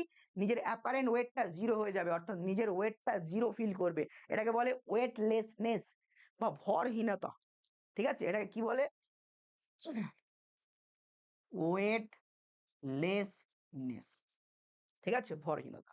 তাহলে যদি লিফটটা 9.8 metre per second square acceleration নিয়ে নিচের দিকে পড়ে, তাহলে যে ব্যক্তিটি লিফটের মধ্যে আছে সে তার নিজের ওয়েটটাকে জিরো ওয়েট ফিল করবে, নর্মাল রিয়াকশন ফোর্সের ভ্যালু জিরো হয়ে যাবে। 5 নম্বর কন্ডিশন, ধরো এইখানে আছো, তো এবারে কি হবে দেখো। এবারে তো নর্মাল রিয়াকশন ফোর্স ওপরের দিকে, এমজি যেমন ছিল নিচের দিকে। এবারে নিচে নামছো কিন্তু অ্যাক্সিলারেশনের ভ্যালু গ্রেটার দ্যান জি, অর্থাৎ অ্যাক্সিলারেশন ধরো 15 মিটার পার সেকেন্ড স্কোয়ার হয়ে গেছে, 9.8 বা 10 এর থেকে 5 বেড়ে গেছে।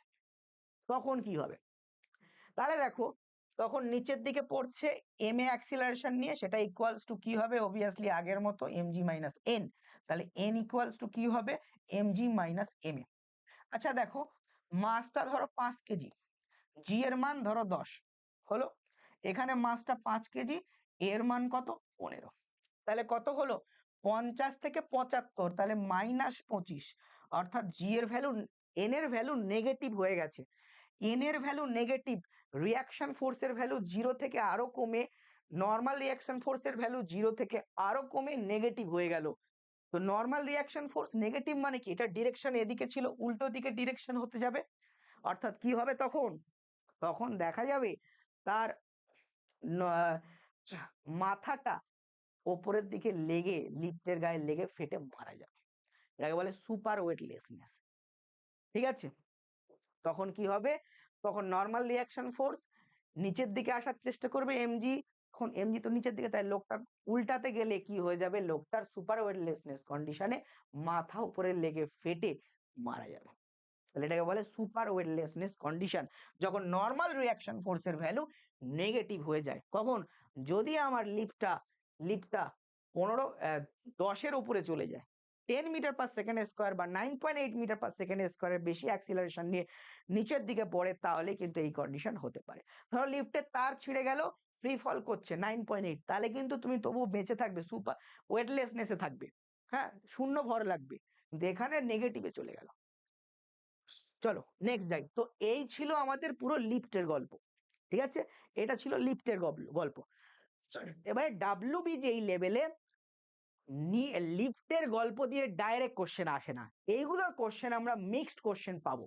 এইরকম কোশ্চেন করতে গেলে এখন আমাদের আরো পড়তে হবে, ঠিক আছে, আমাদের পুলি পড়তে হবে বা আমাদের কন্টাক্ট ফোর্স পড়তে হবে, এগুলো পড়ার পরে ওই মিক্স টাইপের কোশ্চেন করতে পারবো। ডাইরেক্ট লিফট থেকে কোশ্চেন আসলে সহজ হয়ে যায়। তাহলে কেমন কোশ্চেন আসতে পারে, লিফটের ভিতরে একটা পুলি ঝুলছে, এই ধরনের কোশ্চেন হতে পারে, বুঝছো? তাহলে সেই কোশ্চেন কিন্তু আমরা পরের সেশনে করব। হ্যাঁ, আজকের ক্লাস অতটা লং করব না, এরপরে চলো আমরা যাই কন্টাক্ট ফোর্স। কন্টাক্ট ফোর্সটা করব আমরা লাস্ট, এবং কয়েকটা নিউমেরিক্যাল বাকি আছে সেগুলো করব, করে ক্লাসটি শেষ করব।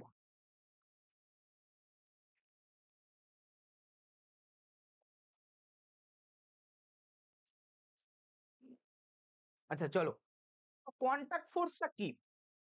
দুটো বডি একটা আরেকটার কন্টাক্টে আছে, তো যেটা হলো কন্টাক্ট পোর্শন, সেইখানে একটা রিয়াকশন ফোর্স থাকে যার নাম হলো কন্টাক্ট ফোর্স বলা হয়। এটা চলো আমরা ডিফাইন করার চেষ্টা করি। ধরো এই বডিটা যার মাস m1, এই বডিটা যার মাস m2। এখানে দেখো যদি তিনটে বডি কন্টাক্টে থাকে, m1 m2 m3, তো কন্টাক্ট এরিয়া কোনটা? এই জায়গাটা। তো এখানে ধরো আমি ফোর্স অ্যাপ্লাই করলাম এই দিকে, তাহলে অ্যাক্সিলারেশন হবে পুরো সিস্টেমটার এদিকে, ঠিক আছে। এই কন্টাক্ট এরিয়াতে কেমন কাজ করবে, এদিকে ফোর্স অ্যাপ্লাই করলো, এর এফেক্ট এখানে পড়ছে, তো এটার উপরে একটা নর্মাল রিয়াকশন ফোর্স দিল ধরো এন, তো এর অপোজিটেও একটা নর্মাল রিয়াকশন ফোর্স এন পাওয়া যাবে। এই এনটা দুটো বডির কন্টাক্ট এরিয়াতে হয়েছে, তাই এই ফোর্সটার নাম হলো কন্টাক্ট ফোর্স। আচ্ছা, তাহলে এই কন্টাক্ট ফোর্স এন এর ভ্যালু কত হবে এখান থেকে যদি বের করতে দেয়, কিভাবে বের করবে? তাহলে এফবিডি করতে হবে, করে সলভ করতে হবে।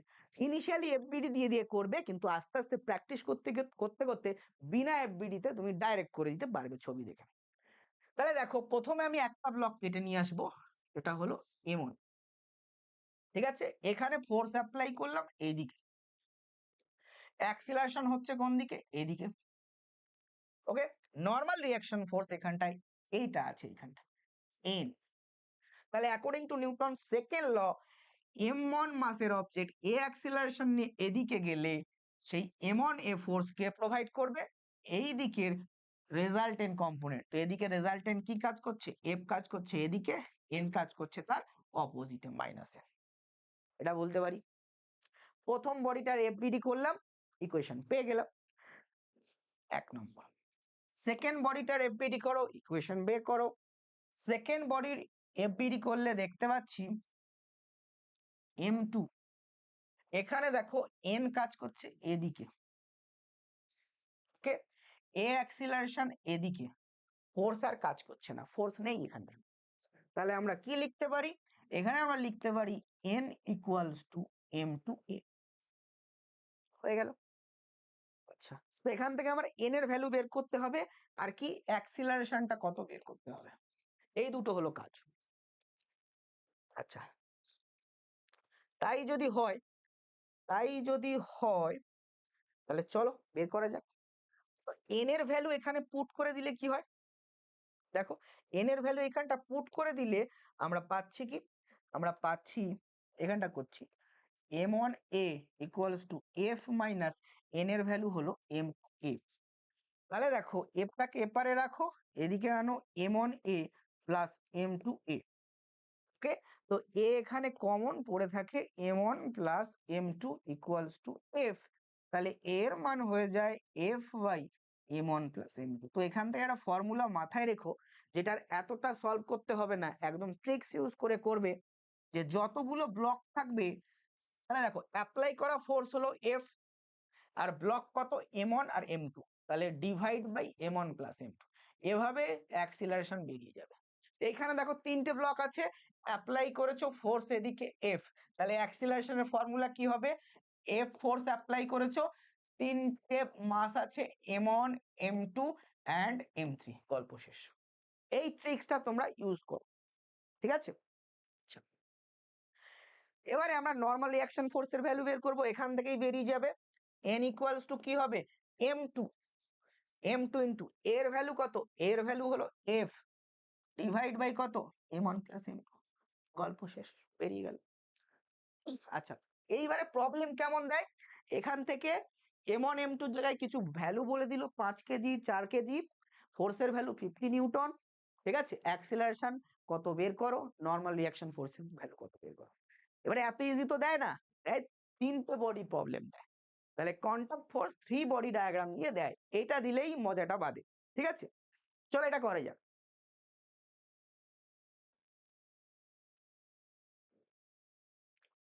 তাহলে এখানে তিনটে বডি এক এক করে কাটো, তাদের ইকুয়েশন বের করো। নাম্বার 1 M1, দেখো M1টার জন্য দেখো ফোর্স অ্যাপ্লাই করেছো এদিকে, অ্যাক্সিলারেশন হয়েছে এদিকে। আচ্ছা, ফোর্স গুলো, কন্টাক্ট ফোর্স গুলো ডিফাইন করে নাও। এইখানটা আমি নাম দিলাম N1, কারণ দুটো তো দেখাতে হবে, N1। এখানটায় গেল N2, এখানটায় গেল N2, এই দুটোই কন্টাক্ট ফোর্স পসিবল। তাহলে এখানে আমার এ বের করার ফর্মুলা বেরিয়ে গেছে F by M1 M2 M3। তো আমার এখন বের করতে হবে N1 এর ভ্যালু কত আর N2 এর ভ্যালু কত, ঠিক আছে? তো এই দুটোই হলো কাজ। এখন তুমি দেখো এটা হলো M1 এর জন্য, তো এখানে কি কাজ করছে, F এদিকে, N1 কাজ করছে এদিকে। তাহলে এর FBD থেকে আমরা বলতে পারি M1A ইকুয়ালস টু এদিকের কম্পোনেন্ট কি F মাইনাস N1। একটা ইকুয়েশন হয়ে গেল, নাম্বার 1। আচ্ছা, সেকেন্ড একটা FBD করো। এই FBD গুলো পরীক্ষার সময় আর করার প্রয়োজন হবে না, ডাইরেক্ট মুখে মুখে দেখে হবে, প্র্যাকটিস করতে করতে ওই লেভেলে চলে যাবে তুমি। তো এখানে দেখো এদিকে কাজ করছে N1, ঠিক আছে? এটা হলো M2 মাসের জন্য, অ্যাক্সিলারেশন এদিকে, ফোর্স অ্যাপ্লাই হচ্ছে না ডাইরেক্টলি, তাই না? আচ্ছা, N1 এদিকে, কিন্তু N2 আবার তার অপোজিটে, দেখো N2 আবার এদিকে, তাই না? তাহলে আমি কি বলতে পারি, এখানে বলতে পারি M2A প্রোভাইড করবে এদিকের কম্পোনেন্ট, অবভিয়াসলি N1 এদিকে আর N2 তার অপোজিটে। এটা হলো 2 নম্বর ইকুয়েশন, হলো। আচ্ছা, থার্ড করো। থার্ড বডি হলো M3। এখানে দেখো শুধু N2 কাজ করছে এদিকে আর অ্যাক্সিলারেশন এদিকে, তাহলে আমি বলতে পারি third M3A equals to only. তো এই তিনটি ইকুয়েশন থেকে তোমাকে বের করতে হবে ভ্যালুগুলো। তো অ্যাক্সিলারেশন তো তুমি পেয়ে গেছো, হুম? তোমার কাজ হলো এই তিনটে সলভ করে N1 আর N2 ভ্যালু বের করা। আচ্ছা, তো কি করবে, প্রথমে N2 ভ্যালু এখানে পুট করবে, হলো। তাহলে N1 এর ভ্যালু বের হলো, হুম? আচ্ছা, N1 এর ভ্যালু এখানে পুট করবে, তাহলে এখান থেকে অ্যাক্সিলারেশন বেরোলো, দেখবে এটাই পাবে। এটা একবার প্রুফ করে নিজেরা দেখবে যে এখানে N2 টা এখানে বসালে যেটা পেলে N1 এর ভ্যালু, সেটা এখানে পুট করলে এর মান পেয়ে যাবে, দেখবে সেটা এটাই হচ্ছে। এটা তোমাদের হোমওয়ার্ক রইলো, নিজেরা ট্রাই করে দেখবে এটা আসছে কিনা, অবশ্যই আসবে। আচ্ছা, নেক্সট কাজ হলো N1 N2 বের করা। তাহলে অ্যাক্সিলারেশনের ভ্যালু পেয়ে গেছি, তো N2 আমার প্রথমেই বেরিয়ে গেল। N2 কত, M3 এর মান কত, এর মান হলো F by M1 M2 M3। আচ্ছা, হয়ে গেল। আচ্ছা, এবারে কি, এবারে N1 বের করতে হবে। তাহলে এখানে N2 এর ভ্যালু পুট করে দিলেই N1 বেরিয়ে যাচ্ছে। সো N1 কত, পরের পেজে করো, N2 প্লাস M2A।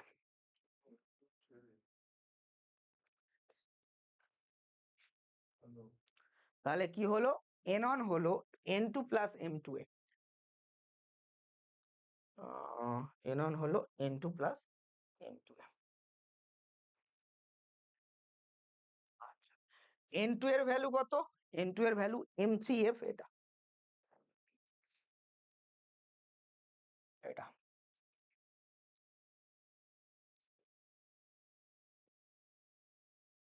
ওকে। তো লেট সলভ করলে এটা হয়ে যাবে তোমার অ্যান্সার। দেখো এটাও এ এটাও এ, তাহলে দেখো তুমি এখান থেকে এ এর ভ্যালু এখানে পুট করে দাও, F by M1 M2 M3, তাই না?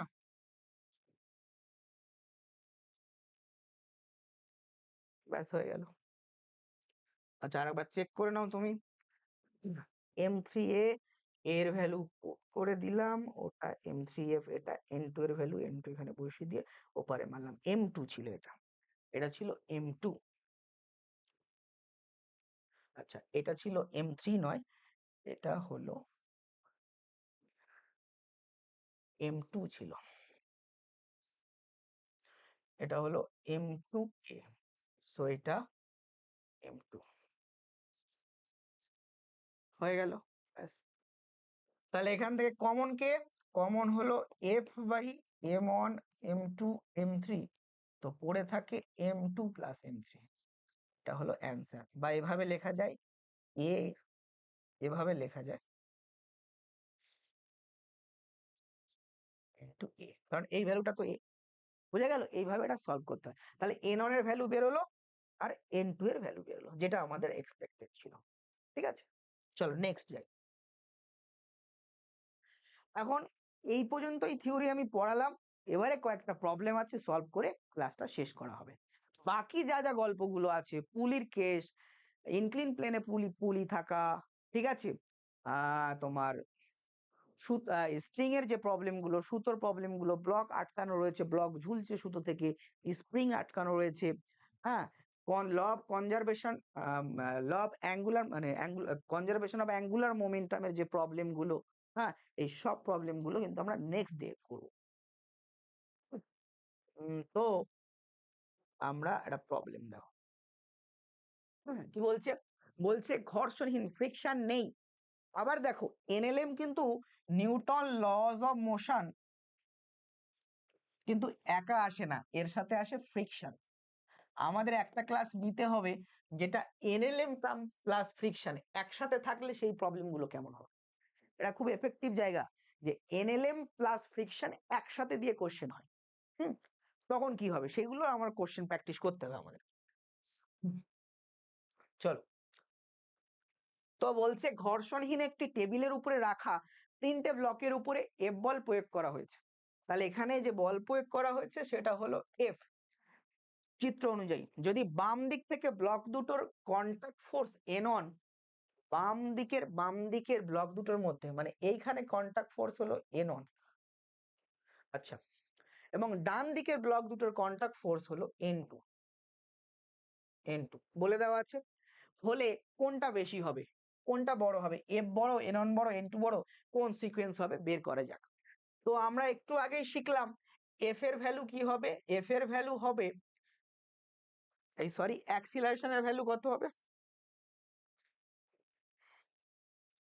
F by M1 plus M2 plus M3 হলো। আচ্ছা N1 N2 বের করা। হুম, তাহলে এখান থেকে আমি এফ এর ভ্যালু কত পেলাম? M1 plus M2 plus M3 into এ। তো এখানে কি আছে তোমার ছবিতে? তিনটের এক এক 1M 2M আর 3M, তাহলে 3 2 5 6M, সো 6MA। তাহলে ফোর্সের ভ্যালু কত হলো? 6MA। ওকে, আচ্ছা, আবার এবার আমি N1 বের করব। আমি এখানটায় যদি সলভ করি একই গল্প পাবো, তাই ডাইরেক্ট ফর্মুলা ইউজ করছি, তোমরা কিন্তু করবে। আমি একটু আগে এটা যেহেতু সলভ করলাম তাই আমি ডাইরেক্ট ফর্মুলা ইউজ করছি। তুমি N1 এর ভ্যালু কি পাচ্ছ? N1 এর ভ্যালু পেয়েছো দুটোর মাল্টিপ্লাই সাম, M2 আর M3। M2 M3 মানে কোন দুটো? আমি যখন N1 বের করছি তখন M1 বাদ দিয়ে বাকি দুটো ব্লকের সাম করছি, মাসের সাম করছি। মাথায় রাখবে, এইটা মাথায় রাখবে, ট্রিক্স। আমি যখন N1 বের করছি তখন ওটা বাদ দিয়ে বাকি ব্লক দুটো যে মাস আছে সেটা যোগ করছি। দেখো এই দুটো মাস। ওকে, তাহলে এখানেও তাই হবে, যখন আমি N1 বের করছি তখন কি হবে, বাকি দুটো block 2M plus 3M, that means 5M, 5M into A, N1 এর ভ্যালু। আচ্ছা, N2 এর ভ্যালু কত হবে? N2 এর ভ্যালু কত হবে? অবভিয়াসলি যদি তুমি দেখো N2 এর ভ্যালুর ফর্মুলা কি? N2 এর ভ্যালু ফর্মুলা এটা হলো A আর M3। তাহলে N2 মানে লাস্ট, N2 মানে যে ব্লকে থাকবে সে একদম লাস্ট ব্লকটার মাস থাকবে। তাহলে লাস্ট ব্লকটার মাস কত আছে এখানটা আমাদের? লাস্ট ব্লকটার মাস আছে 3M, তাহলে 3MA। এবারে তুমি দেখো আইডেন্টিফাই হয়ে গেল অনেক ইজিলি। এই ট্রিক্স ব্যবহার করলে এত সহজে অ্যান্সারটা হবে, না হলে লং প্রসেসে করতে হবে। মাথায় থাকবে তো? তাহলে দেখো কোনটা বড় হলো, এফটা বড়, তাহলে প্রথমে হলো এফ, তারপরে কে N1, তারপরে কে N2। তাহলে এই হবে সিকোয়েন্স। এটা কোন অপশানে গিয়ে মেলে? এটা কোন অপশানে মেলে? এটা মেলে অপশান এ তে। তাহলে এখন তোমাকে চেক করতে হবে এর অ্যান্সারটা কি আছে। ঠিক আছে, তো এটাই আশা করছি থাকবে। আচ্ছা নেক্সট চলো আমরা এগিয়ে যাই পরের কোশ্চেনে।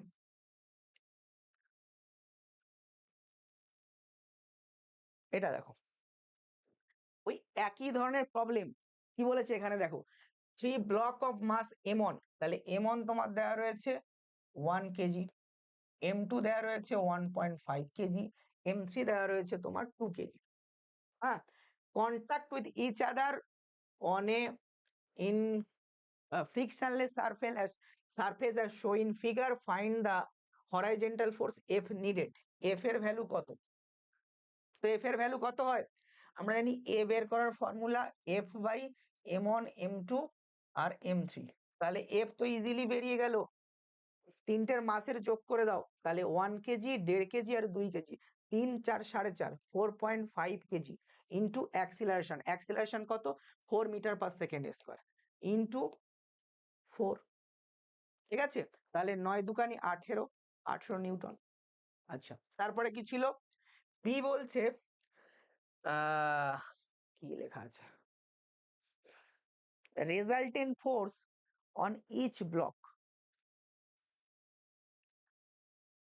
resultant force on each block আর magnitude of contact force between the blocks। আচ্ছা ব্লক গুলোর মধ্যে কন্টাক্ট ফোর্স একটা, এটা ধরে নেবে তুমি N1 আর এটা ধরে নেবে N2। তাহলে N1 N2 ফর্মুলা তোমার জানা আছে, N1 তুমি বের করতে পারবে, N2 তুমি বের করতে পারবে। কি কি ফর্মুলা? N1 বের করতে গেলে এইটা ছাড়া বাকি দুটোর মাস হবে, বাকি দুটোর মাস কত? 1.5 কেজি আর 2 কেজি। তাহলে 1.5 কেজি আর 2 কেজি মানে হলো 3.5, 3.5 ইন্টু অ্যাক্সিলারেশন কত? 4। ওকে, তাহলে কত হলো? 714 নিউটন। আচ্ছা N2 কত হবে? N2 এর জন্য লাস্ট মাসটা কত? 2 কেজি। তাহলে 2 ইন্টু 4, তাহলে অ্যান্সার কত হবে? 8 নিউটন। তাহলে বেরিয়ে গেল। আর এখানে বলেছে resultant force on each block, প্রত্যেক ব্লকে রেজাল্টেন্ট ফোর্স। আচ্ছা দেখো ব্লক M1 এর উপরে, দেখো ব্লক M1 এর উপরে ফোর্স কাজ করেছে এটা। হুম, তাহলে রেজাল্টেন্ট ফোর্স আর এদিকে কাজ করছে N, তাহলে রেজাল্টেন্ট ফোর্সটা কত? F minus N। আচ্ছা দ্বিতীয় ব্লকটার উপরে করতে হবে, তৃতীয় ব্লকটার উপরে করতে হবে, প্রত্যেকটা ব্লকের রেজাল্টেন্ট ফোর্স তাহলে তোমাকে এখন বের করতে হবে। তো এইভাবেই প্রবলেম করতে হবে। আচ্ছা এরপরে চলো আমরা যাই।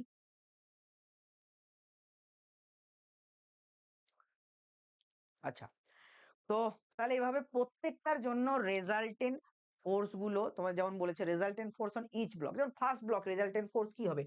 F minus N1। তো F কত ভাই? F আমাদের বেরিয়েছিল 18 নিউটন, N1 টা কত? N1 ভাই আমাদের 14 নিউটন। তাহলে কত বেরোলো? তাহলে বেরোলো 4 নিউটন। আচ্ছা সেকেন্ড ব্লকটা দেখো, সেকেন্ড ব্লকটা দেখো M2। M2 এর উপরে দেখো কি কি কাজ করছে, একটা হলো N1 এদিকে, N2 এদিকে, N1 এদিকে আর N2 তার অপোজিটে। তাহলে রেজাল্টেন্ট ফোর্স এদিকে কত কাজ করবে? অবভিয়াসলি সেটা N1 মাইনাস N। তো N1 মাইনাস N2 কত হবে? N1 হলো তোমার 14 নিউটন আর N2 তোমার 8 নিউটন, তাহলে 6 নিউটন আসলো। আচ্ছা লাস্ট ব্লকটার উপরে দেখো, লাস্ট ব্লকটা হলো M3। M3 এর উপরে শুধু কাজ করছে N2, N2 তাহলে শুধু N2, N2 এর ভ্যালু কত ছিল? N2 এর ভ্যালু ছিল 8 নিউটন। ঠিক আছে, এটা হলো অপশন বি এর জন্য, এটা হলো অপশন তোমার এ এর জন্য, হ্যাঁ আর এটা হলো অপশন সি এর জন্য। ঠিক আছে, তিনটে কোশ্চেন করে দিল। আচ্ছা নেক্সট আর একটা প্রবলেম আমরা করব। হুম, এটা দেখো বলছে cricket ball of mass 150 gram, is moving with a velocity 12 meter per second and it hit by a bat so that the ball get turned back with a velocity 20 meter per second. তাহলে এই হলো ব্যাটে বল লাগছে, ball যাচ্ছে কত metre per, 12 metre per second. যখন bat দিয়ে আঘাত করলো তখন কত যাচ্ছে, 20 metre per second. Okay, if the duration of contact between the bat and ball, bat আর বলের কন্টাক্টের টাইমটা কত, t হলো 0.01 second. Find the impulse and the average force exerted by the ball by তোমার on the ball by the bat। আচ্ছা, এখানটা দেখো ইম্পালসের value কি হয়, ইম্পালস হলো চেঞ্জ অফ মোমেন্টাম, তাই না? চেঞ্জ অফ মোমেন্টাম কত হবে, দেখো প্রথমে এটা হলো ফাইনাল, এটা হলো ইনিশিয়াল, তাহলে ফাইনাল মাইনাস ইনিশিয়াল, তাহলে মাস কত 150 গ্রাম, তাহলে 150 বসালাম, 150 ইন্টু 10⁻³ কেজিতে কনভার্ট করে নিলাম। আচ্ছা, ইনিশিয়াল ভেলোসিটি কত, 20। আচ্ছা, ফাইনালটা কত, এই ফাইনালটা কত 20, ইনিশিয়াল কত 12, কিন্তু একটার একটা ডিরেকশন উল্টো, তাহলে এখানে নেগেটিভ সাইন হবে, মাইনাস অফ -12। এই জিনিসটা না করলে ভুল হবে, এই ব্যাট বলের এই প্রবলেম গুলোতে সাইন নেগেটিভ না দিলে ভুল হবে, কারণ একটা যা ডিরেকশন একটা তার অপোজিট ডিরেকশন।